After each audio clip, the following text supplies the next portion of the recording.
Okay, let's dive in. Imagine this scenario. You've gone through a whole legal battle, maybe somewhere like New York or Tokyo, and you've won. You've got a court judgment saying someone owes you a serious amount of money. Right. You've got the piece of paper. Exactly. But the person or the company who owes you the money, they're based right here in England. They've got assets here. So the million-dollar question sometimes literally is, can you actually use that foreign judgment to get your money in England? Yeah. Can you make it stick over here? That really throws us into a vital bit of law, private international law, specifically looking at how English courts recognize and enforce judgments from other countries. It's all about how these different legal systems talk to each other, isn't it? Will a decision made, say, in France or the US actually be actioned by a court here? Precisely. And for this deep dive, we've got some really excellent source material to work through. It lays out the key principles, the really strict conditions a foreign judgment has to meet to get enforced here under the common law. And maybe just as important, the, well, surprising large number of ways someone can actually fight against enforcement. Oh, absolutely. So our plan is to really unpack all of that, get the key takeaways, understand why the rules are the way they are, and, make sure you feel well informed on this stuff. It's pretty crucial. We're zeroing in mostly on the traditional common law rules today. That's what applies to judgments from places like the US, Japan, Russia, outside the EU generally. But we can't really ignore the huge changes since Brexit for judgments going back and forth between the UK and the EU. So we'll definitely cover that new landscape too. And we really want to thank the University of London for making these materials available. It's fantastic for students. Absolutely. And this deep dive is brought to you by Sinorbit Academy, Sri Lanka, purely for educational use. If you are studying this, maybe for exams, well, good luck. We'll try and make these cases stick. We'll be repeating the key ones. Definitely. So where do we start? A bit of history, maybe.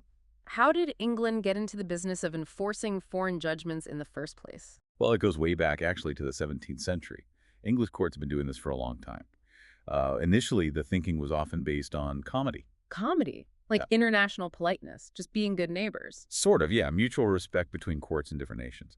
But that idea, just being polite, it evolved into something a bit more concrete, legally speaking. The main theory became the doctrine of obligation.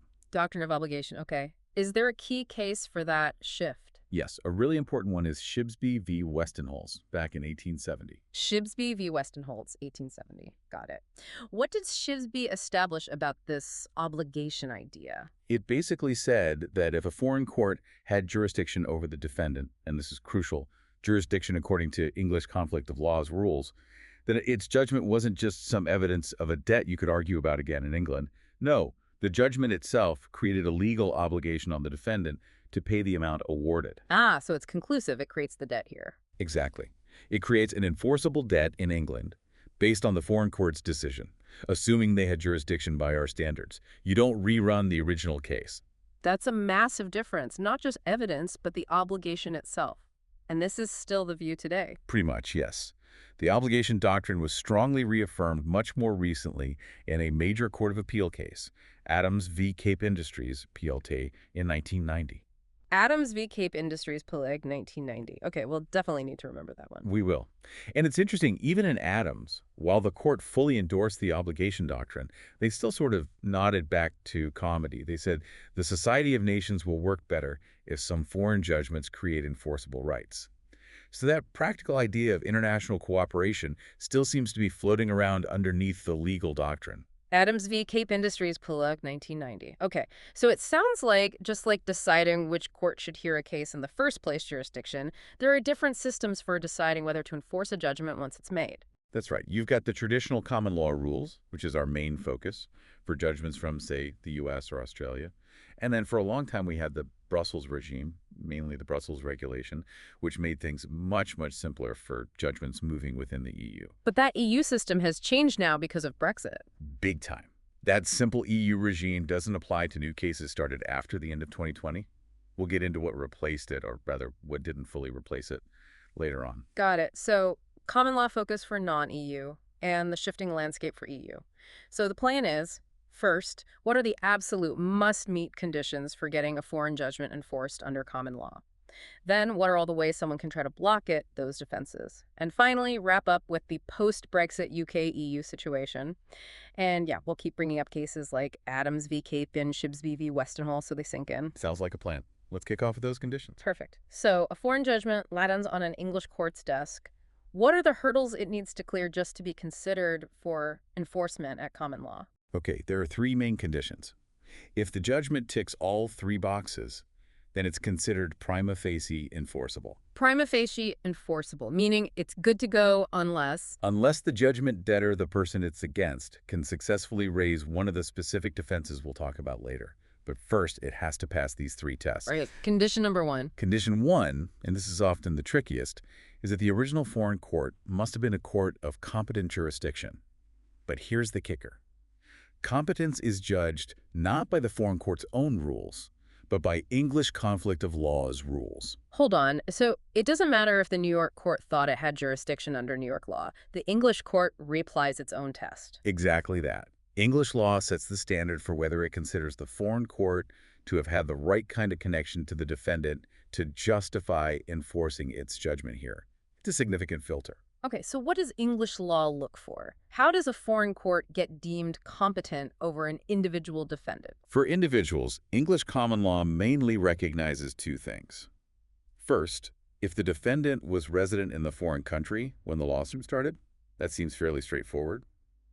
There's a case called Emanuel v. Simon, 1908 on that. Residence. Okay, what's second? The second is presence.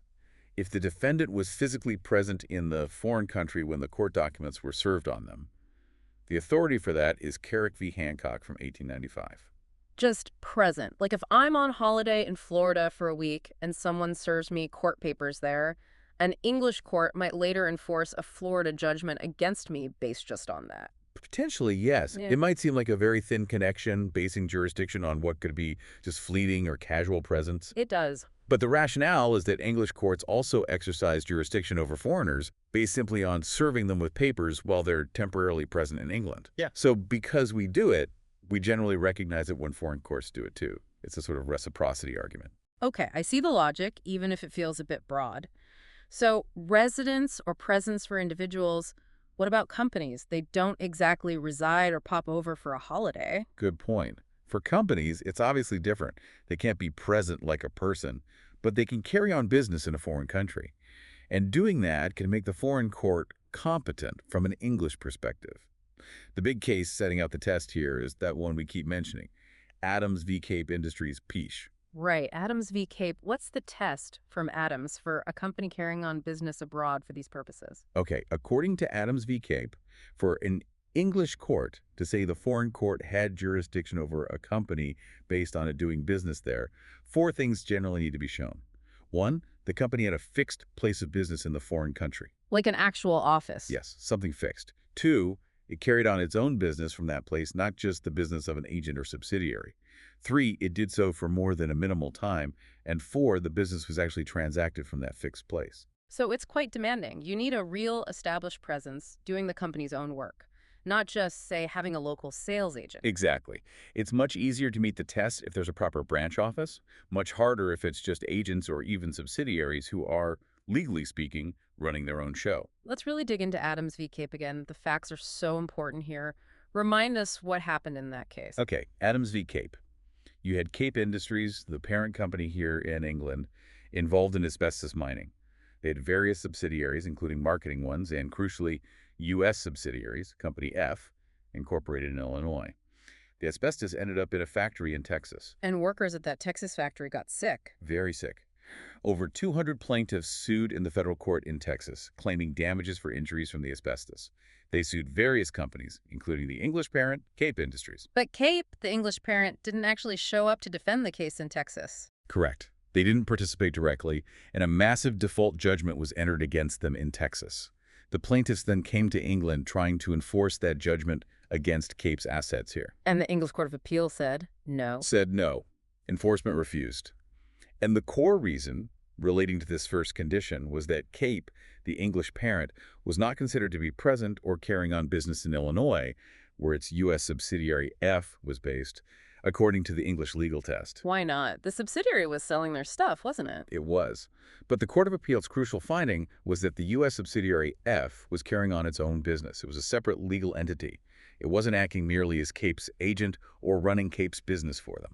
Ah, so this is where that legal separation between parent and subsidiary becomes absolutely critical. Absolutely critical. It highlights a major difference between English law and, say, some approaches in the U.S., where courts might be more willing to look at the economic reality and treat a group of related companies as a single economic unit. But the English court in Adams specifically rejected that idea. Explicitly rejected it.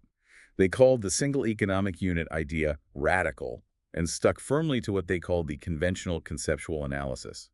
This is based on the fundamental principle from Salomon v. Salomon & Co. Ltd., the idea that a company is a separate legal person from its owners, the shareholders, and also from its parent or subsidiary companies. Each company is its own legal entity. So Adams v. Cape Industries play a field applying the Salomon principle, Salomon v. Salomon & Co. Ltd., means that just because your subsidiary operates somewhere doesn't automatically mean you, the parent company, are present there for jurisdiction purposes under English common law. That's the key takeaway, and it has huge practical consequences. It means an English company can, potentially, structure its overseas operations using subsidiaries in a way that shields the parent company back in England from the enforcement of judgments obtained against those subsidiaries abroad. What about the fact the trial was in Texas, but the subsidiary presence argument was about Illinois? Did that matter?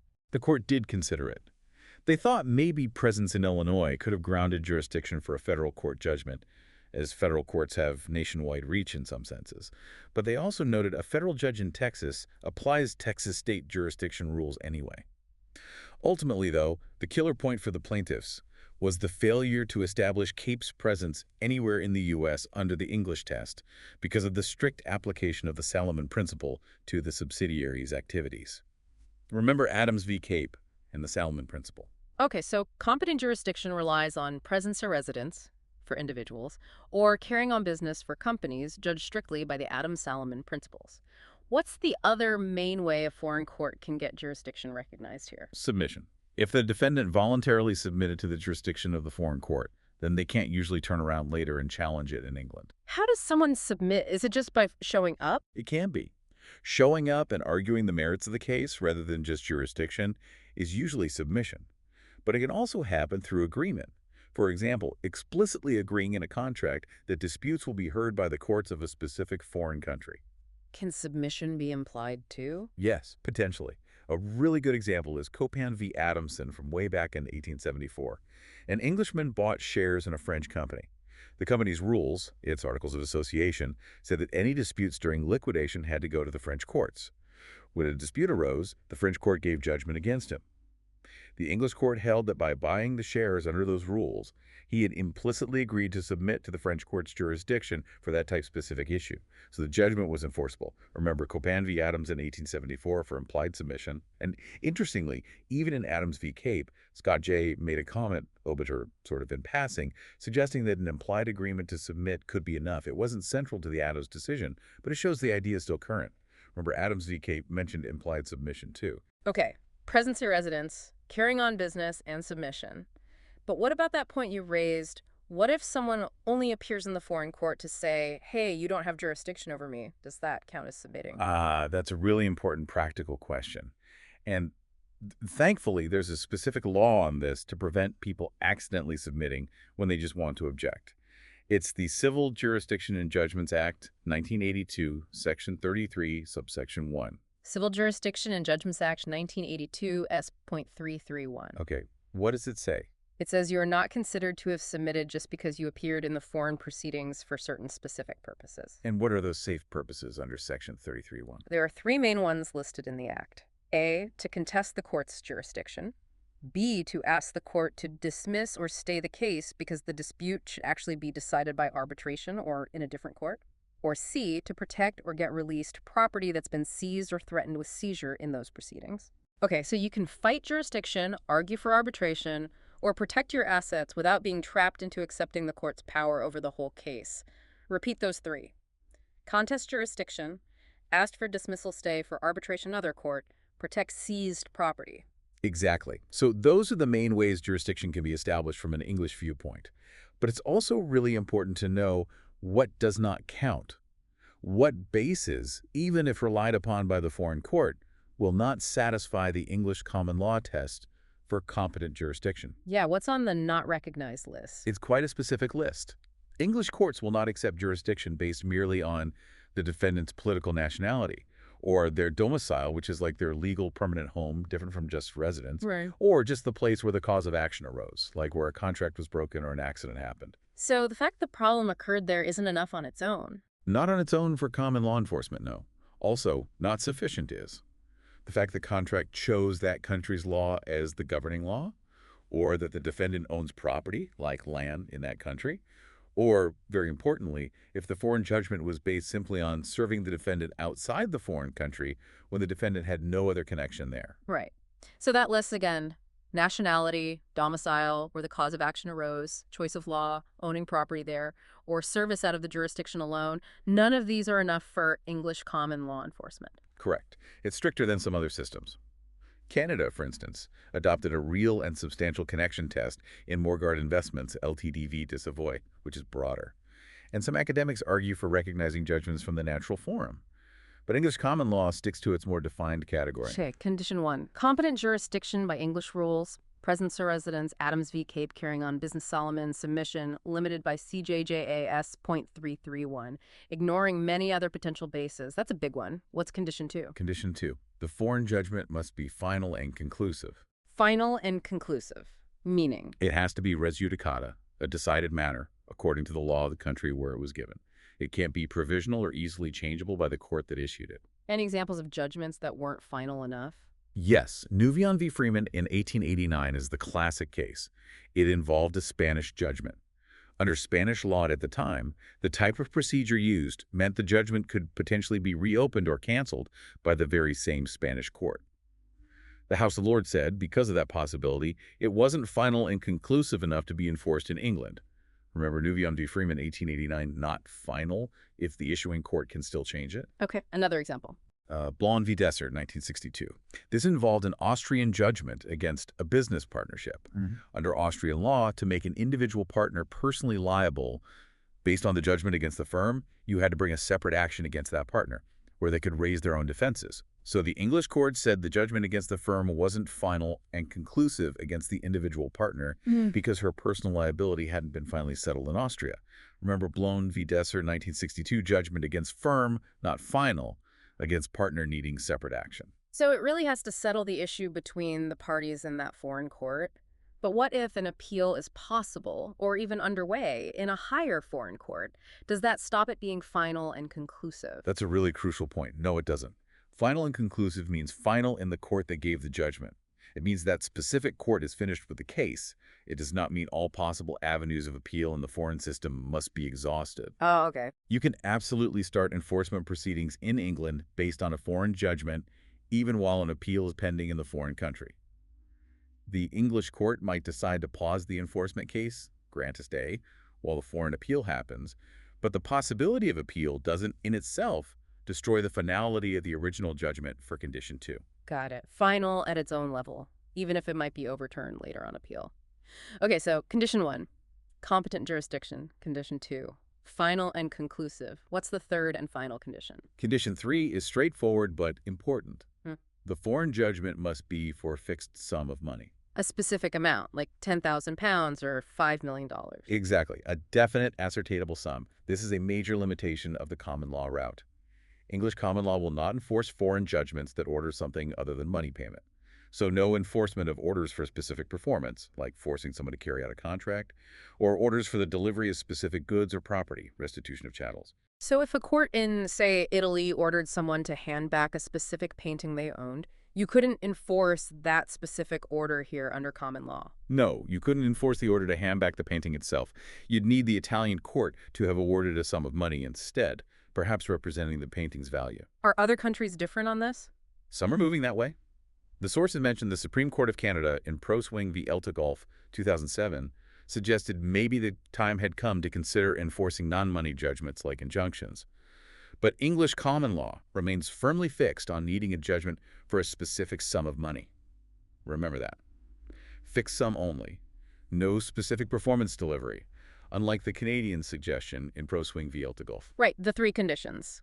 Competent jurisdiction, English rules, final and conclusive, foreign courts level, fixed sum of money. If they're all met, it's prima facie enforceable. And you said earlier the English court won't re-examine the merits. Can we just stress that again and maybe recap how mistakes by the foreign court are treated? Yes, absolutely central. Once those three conditions are met, the foreign judgment is generally conclusive on the merits. The English court is not an appeal court for the foreign decision. It won't dig into the evidence again, won't second-guess the foreign judge's findings of fact, and, crucially, won't usually question if the foreign judge applied their own law correctly. What if the foreign judge made a mistake about English law, say, in a contract case governed by English law? That specific issue came up in Godard v. Gray, 1870. A French court messed up its understanding of English contract law and awarded the wrong amount. When enforcement was sought in England, the defendant cried foul over this mistake of English law. The English court said, tough. A mistake about English law by the foreign court is treated just like any other mistake of fact or foreign law. It doesn't stop enforcement. The judgment is still conclusive. Remember Godard v. Gray, 1870. Mistake of English law is no defense. Okay, so they can get English law wrong, but what if the foreign court makes a mistake about its own jurisdiction? Like, it hears a case it shouldn't have, even under its own rules. Now that is different. This is where it seems a bit odd. But if the foreign court got its own jurisdiction wrong according to its rules, then English courts will refuse enforcement. Cases like Papadopoulos v. Papadopoulos 1930 and Adams v. Adams 1971 show this. So we don't question their judgment on the merits or their application of substantive law, but we do question if they correctly applied their own jurisdictional rules. Kind of, yes. It's a specific exception. If they were wrong on their own power to even hear the case, the resulting judgment won't be enforced here. Remember Papadopoulos v. Papadopoulos and Adams v. Adams' mistake about own jurisdiction is a defense. Okay. English law mistakes don't matter. Own jurisdiction mistakes do. What about mistakes in their own court procedure? Like they didn't follow their own rules of court properly. Generally, minor procedural irregularities in the foreign court don't prevent enforcement. You don't go through their rulebook with a fine-tooth comb. The classic case is Pemberton v. Hughes, 1899, a Florida divorce case where the wife got 9 days' notice instead of the required 10 under Florida rules. The English Court of Appeal said this procedural slip-up didn't invalidate the divorce decree for recognition purposes here. Remember, Pemberton v. Hughes, 1899, minor mistakes of foreign procedure usually don't block enforcement. Right. So English law mistake, no defense. Godard v. Gray. Foreign procedure mistake, usually no defense. Pemberton v. Hughes. Foreign court's own jurisdiction mistake is a defense. Papadopoulos. Got it. One last point before defenses. What about arguments the defendant could have made in the foreign court but didn't? Can they raise them now in England? The general rule is firm. No. Defenses that were available to be raised in the original foreign proceedings must be raised there. You don't get a second bite at the cherry in the English enforcement proceedings. The case Israel Discount Bank of New York v. Hadjipateras 1984 is key here. The defendant tried to argue undue influence in England, a defense she could have raised in New York but didn't. The court said it was too late. Remember Israel Discount Bank of New York v. Hadjipateras 1984. Generally use defenses abroad or lose them for enforcement. Although the source material does flag some uncertainty. What if the defense, say undue influence, simply wasn't recognized under the foreign law? Or what if the facts proving the defense only emerged after the foreign judgment? English law isn't perfectly clear on those specific scenarios based on the provided text. Interesting edge cases. Okay, so assuming the three conditions are met, jurisdiction, finality, fixed sum, the judgment is prima facie enforceable, and you generally can't re-argue the merits or defenses you failed to raise abroad, but there are ways to stop it. Let's move to Section 2, the 9 defenses. Right. These are the specific shields the judgment debtor can use. If they successfully raise one of these 9, the English court will refuse enforcement, even if the 3 conditions are met. 9 specific routes to block enforcement. Let's take them one by one. Defense number 1. The first, and probably one of the most potent defenses, is that the foreign judgment was obtained by fraud. Fraud by the party who won. How does that work? It covers situations where the judgment was procured dishonestly. Classic examples might be bribing the judge or tricking the other side so they couldn't properly present their case, like in Oxenbein v. Papelier 1873, where one side pretended to agree to arbitration while sneakily getting a court judgment. Remember Oxenbein v. Papelier 1873 for fraud by trickery? Or As was alleged in Jet Holdings Inc. v. Patel 1990, maybe the judgment was obtained through threats or violence. Remember Jet Holdings Inc. v. Patel 1990. Okay, but here's the bit that always sounds surprising. What if the defendant accused the plaintiff of fraud in the foreign court? The foreign court investigated it and said, nope, no fraud found. Can the defendant still raise the exact same fraud allegation as a defense here in England? Yes, this is the famous, or perhaps infamous, Abulaf rule. It is very clearly established that a defendant can raise fraud as a defense in England, even if that exact allegation of fraud was put before the foreign court, considered, and rejected. Wait, really? So the English court will effectively retry the fraud issue, even though the foreign court already ruled on it? Doesn't that completely undermine the idea that the foreign judgment is final and conclusive on the merits? It certainly seems to. It's a major exception to the conclusiveness principle, and it's been debated academically for years. But it is undeniably the rule in English common law for recognition and enforcement. The cases that cemented this are Abulaf v. Oppenheimer from 1882, that's where the name comes from, and Vidala v. Laws, 1890. Remember the Abulaf rule from Abulaf v. Oppenheimer and Vidala v. Laws? Fraud defense allowed, even if rejected by the foreign court. And this rule is still good law. Very much so. It was applied by the Court of Appeal relatively recently in that Jet Holdings Inc. v. Patel case in 1990. Let's revisit the facts there quickly. Plaintiffs sued Patel in California for allegedly taking money.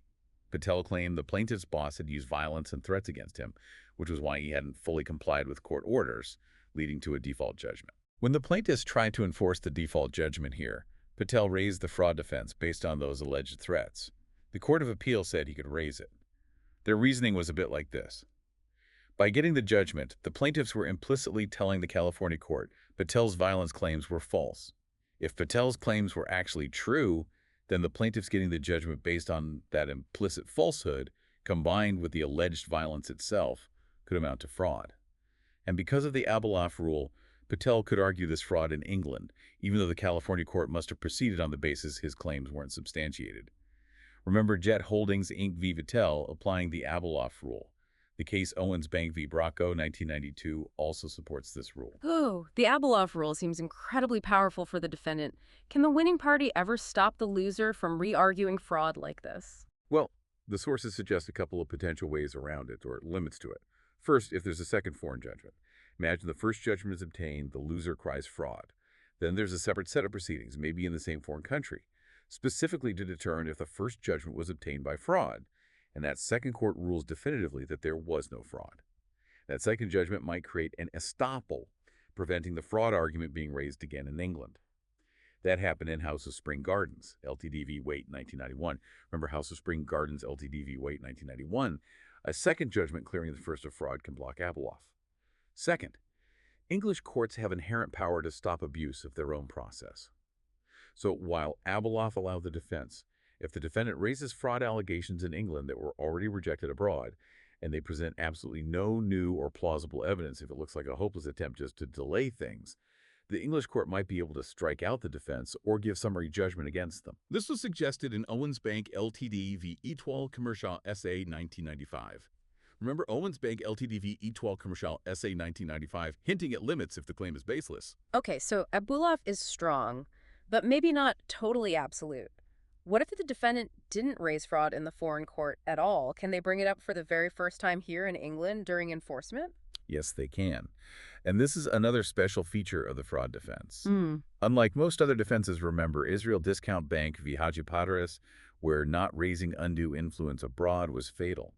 Fraud is different. Even if you could have raised fraud in the foreign court but chose not to, deliberately or otherwise, you could still raise it for the first time as a defense in England.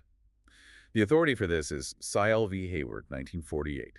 Remember Sile v. Hayward, 1948? Fraud can be raised here, even if not raised abroad. It really highlights the special status English law gives to allegations of fraud impacting foreign judgments. That is a critical difference. Fraud gets treated differently than other defenses, like undue influence regarding whether it had to be raised abroad. Okay, that's defense one. Fraud, dominated by the Abulaf rule. Defense number two. The second defense is public policy. Enforcement will be refused if enforcing the foreign judgment would be contrary to fundamental English public policy. Public policy. That sounds like a catch-all category. It kind of is. It's a safety valve. It covers situations where the judgment itself or the underlying cause of action clashes with fundamental principles of justice or morality as understood in England. Examples mentioned include judgments obtained through things like undue influence, duress, or coercion. Again, Israel Discount Bank v. Hadjipateras, 1984, touches on this in the public policy context too. Remember, Israel Discount Bank v. Hadjipateras for undue influence juris, potentially hitting public policy. Any other examples? Ray McCartney, 1921, is an interesting one. A court in Malta ordered a deceased father's estate to pay maintenance for his illegitimate child forever, perpetually. The English court refused to enforce it. Why? Because English public policy at the time was that maintenance for children was generally limited to their minority. Lifelong maintenance was seen as contrary to policy. Remember Ray McCartney, 1921? Perpetual maintenance contrary to public policy. And what about conflicts with English court decisions? Yes, that's a major aspect of public policy, and it overlaps with a separate defense too. If a foreign judgment contradicts a previous decision made by an English court on the same matter between the same parties, the English court will refuse to enforce the foreign one on public policy grounds. This is Vervaeke v. Smith again, right? The marriage case. Exactly. Vervaeke v. Smith, 1983 is the perfect example. Belgian court annuls a marriage based on it being a sham for immigration purposes. But an English court had previously declared the same marriage valid. English law didn't recognize sham as invalidating it then. The House of Lords refused to recognize the Belgian annulment. Citing public policy, they wouldn't let the foreign decision undermine their own court's prior valid ruling. Remember Vervaeke v. Smith, 1983, for conflict with prior English judgment as a public policy issue. What about things like punitive damages? Awards designed to punish, not just compensate, which aren't typical in English civil cases, is enforcing a foreign punitive damages award against public policy. Surprisingly, perhaps no. The English view is that enforcing a foreign judgment that includes punitive or exemplary damages is not contrary to public policy. The Court of Appeal confirmed this in its essay Consortium General Textiles v. Sun and Sand Agencies, Ltd., 1978. Remember Essay Consortium General Textiles v. Sun and Sand Agencies, Ltd., 1978? Enforcing foreign punitive damages is not against English public policy. Though, as the sources point out, other countries like Germany take the opposite view and do refuse them on public policy grounds. And does public policy now include human rights considerations, like Yes. fair trials? Yes, definitely. Public policy evolves, and it now clearly incorporates fundamental human rights standards, particularly Article 6 of the ECHR, the right to a fair trial. A case called Al-Bassam v. Al-Bassam, 2004, made it clear that English courts would be very concerned, on public policy grounds, about enforcing a judgment if it came from foreign proceedings that fell short of fair trial standards recognized here, considering Article 6. Remember Al-Bassam v. Al-Bassam, 2004, public policy now linked to Article 6 fair trial standards. Which leads nicely into defense number 3, which is specifically about Article 6 breaches. Exactly. This is now recognized as a distinct defense, separate from general public policy, though related. It stems from the UK's obligations as a signatory to the European Convention on Human Rights. The idea is, if the UK enforces a foreign judgment that was obtained in violation of Article 6 fair trial rights, the UK itself might be seen as complicit in that violation. So the UK has to be careful not to endorse unfair trials elsewhere by enforcing their outcomes. That's the concern. The big question then becomes, how bad does the Article 6 breach have to be? Does any unfairness stop enforcement? The European Court of Human Rights itself has given slightly mixed signals. In Drozd and Janacek v. France and Spain, 1992, it suggested a flagrant breach might be needed to justify non-recognition in certain contexts. Remember Drozd and Janacek, 1992, and flagrant breach? But later, in Pellegrini v. Italy, 2001, the standard seemed potentially lower in a case about recognition. Remember Pellegrini, 2001? So which standard does English law apply? Flagrant breach or something less? English law, as determined by the House of Lords in Gov to the USA v. Montgomery, number 2, 2004, has adopted the higher threshold. They explicitly considered Drozd and Pellegrini and came down firmly in favor of requiring a flagrant breach of Article 6 before enforcement would be refused on these grounds. They didn't accept the potentially wider implication from Pellegrini. So, for this defense to work in England, the unfairness in the foreign trial needs to be a pretty severe, a flagrant denial of justice. Remember Goff to the USA v. Montgomery, number 2, 2004. English law requires a flagrant breach of Article 6 following Drozd. Okay, a high bar for the Article 6 defense. Defense number 4. Number 4 is the rule against enforcing foreign revenue, penal, or other public laws. It's a long-established principle.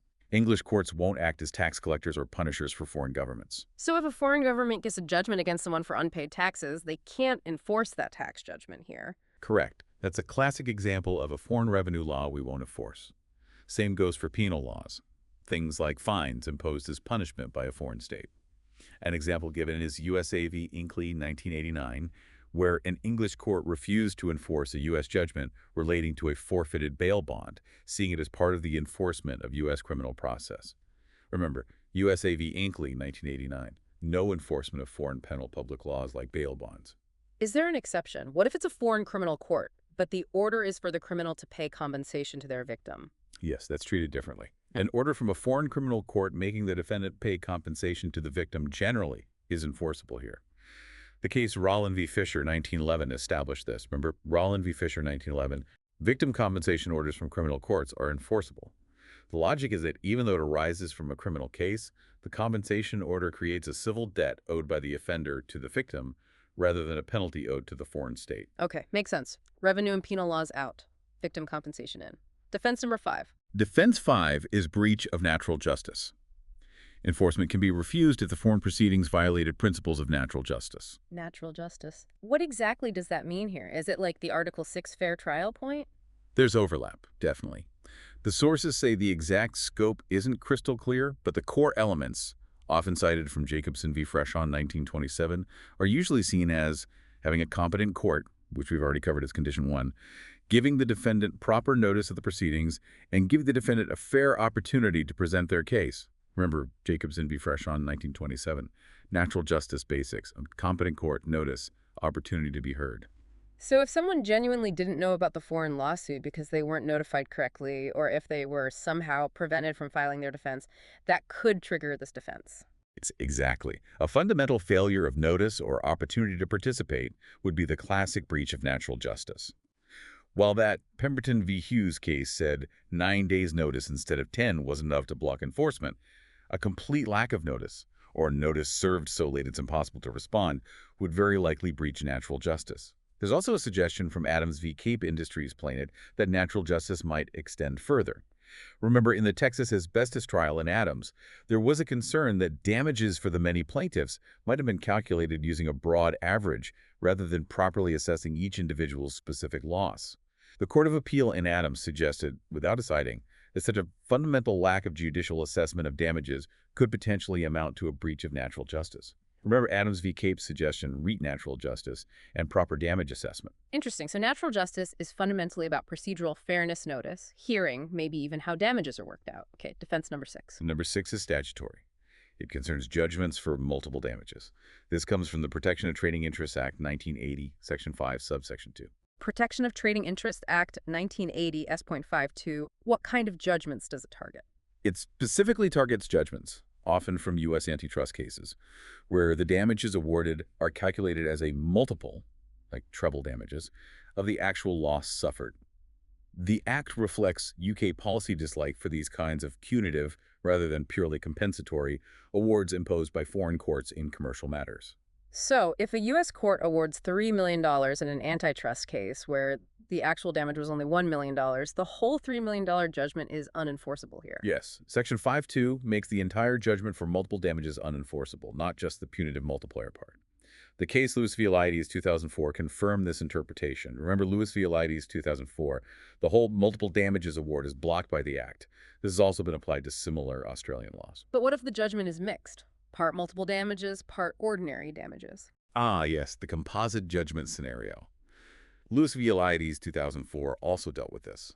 If the foreign court gives a judgment that clearly separates out an amount for multiple damages and another amount for ordinary compensatory damages, like for breach of contract or fraud, then the English court can sever the judgment. It will refuse the multiple damages part under the Act, but will enforce the ordinary compensatory part. Can you give that example from Lewis v. Eliades again? Sure. In Lewis v. Eliades, the U.S. judgment was for about $8 million total.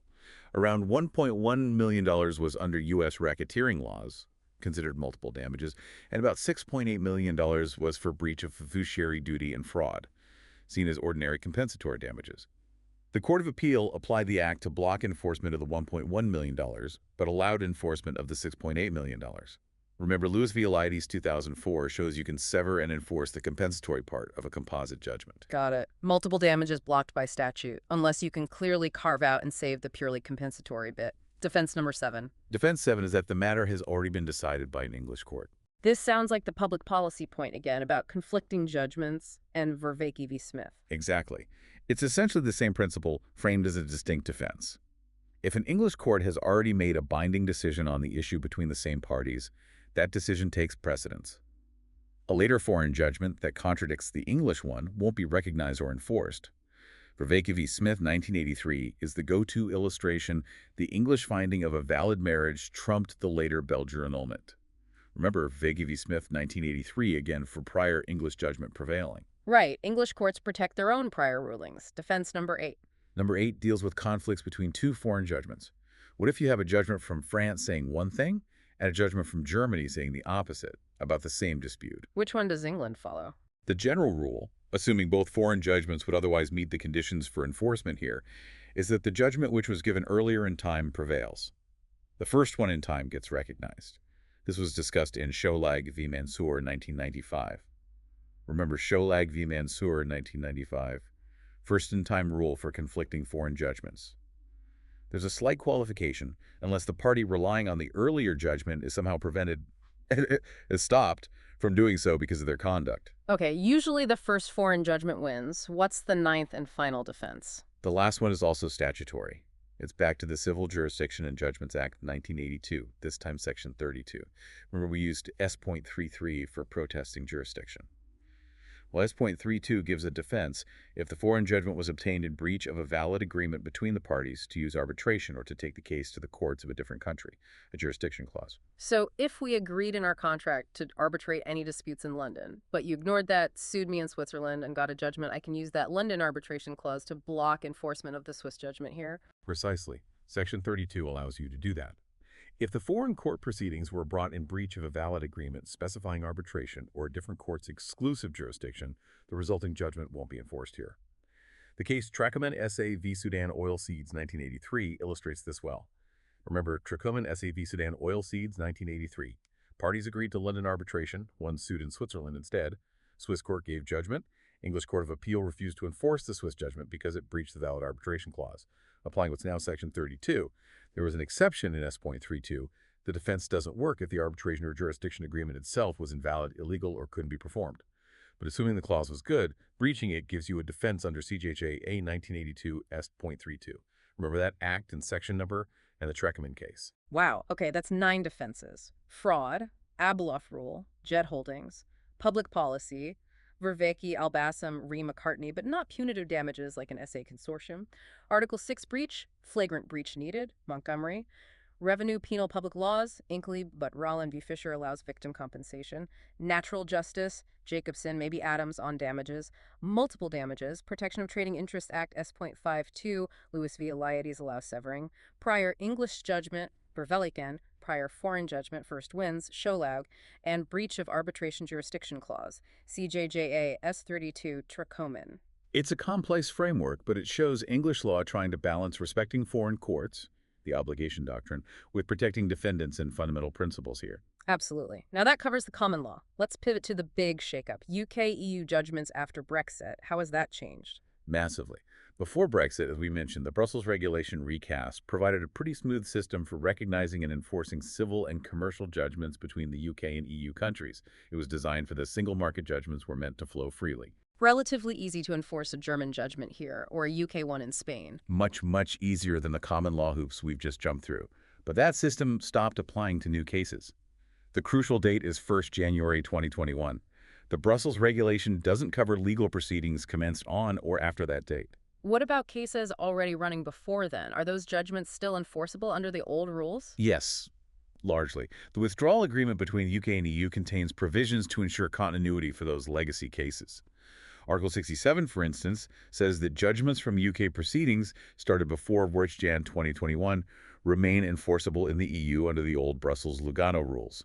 And Article 89 protects the status of EU court judgments given before the end of the transition, so old cases are mostly grandfathered in.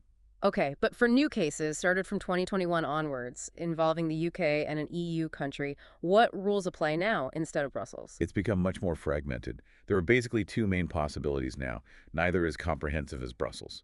First, there's the Hague Choice of Court Convention 2005. The Hague Convention 2005, what does that do? The UK was part of this via the EU, and then joined in its own right, effective 1st January 2021. So it does apply between the UK and the EU and some other countries too. And it's very limited in scope.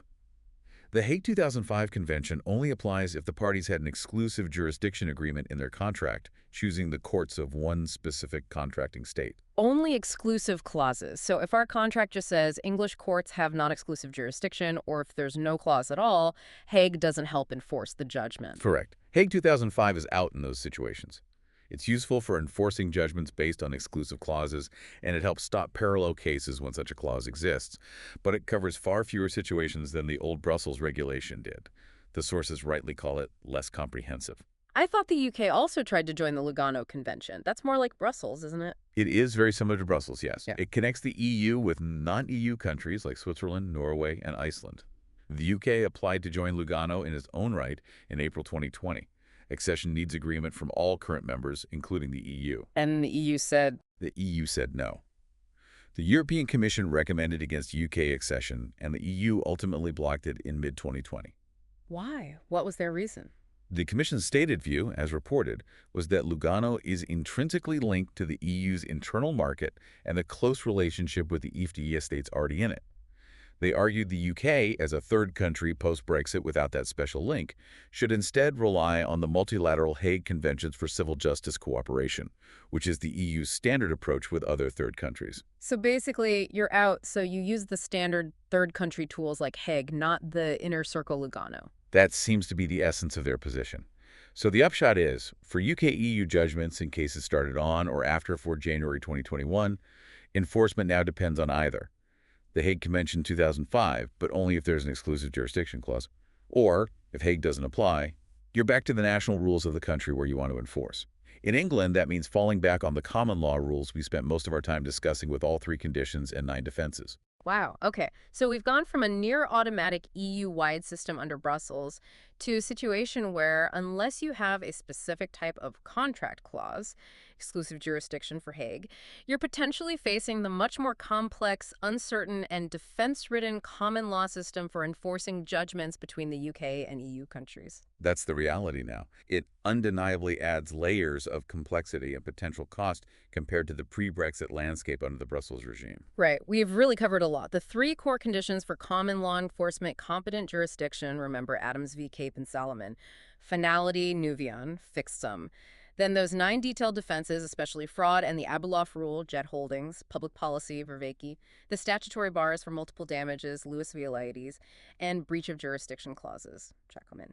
And finally, the post-Brexit shift away from Brussels towards the limited Hague Convention or back to these common law rules for UK-EU cases. It really underscores why understanding these rules, both the pathways to enforcement and the roadblocks, is so important for anyone dealing with international disputes involving England, whether you're the one trying to get paid or the one trying to resist enforcement. Absolutely. Knowing these conditions and defenses is vital, and the post-Brexit situation really changes the game for UK-Europe litigation. It certainly highlights that constant tension in private international law, balancing respect for foreign legal systems and the obligation their judgments create against the need to uphold fundamental domestic principles of fairness, justice, and procedure through these defenses. So maybe a final question for you, the listener, to think about. Given these complexities of the common law, which now apply more often between the UK and EU, and the narrowness of the Hague Convention compared to what came before, does this inevitably make enforcing judgments across the Channel more difficult, more expensive, maybe more uncertain now? And how do courts navigate that line between international cooperation and firmly applying domestic safeguards like the fraud defense or public policy? Definitely some knotty issues there with very practical consequences. Indeed. Well, thank you for joining us on this deep dive into enforcing foreign judgments. We hope this exploration, using resources like those from the University of London, has been helpful. Yes, and again, for anyone studying this material, maybe facing exams, we really hope revisiting these key cases, Adams v. Cape, Shibsby, Abeloff, Verveke, Trackelman, and all the others, helps make things clear. Best of luck from us and from Sinorbit Academy, Sri Lanka. Until next time.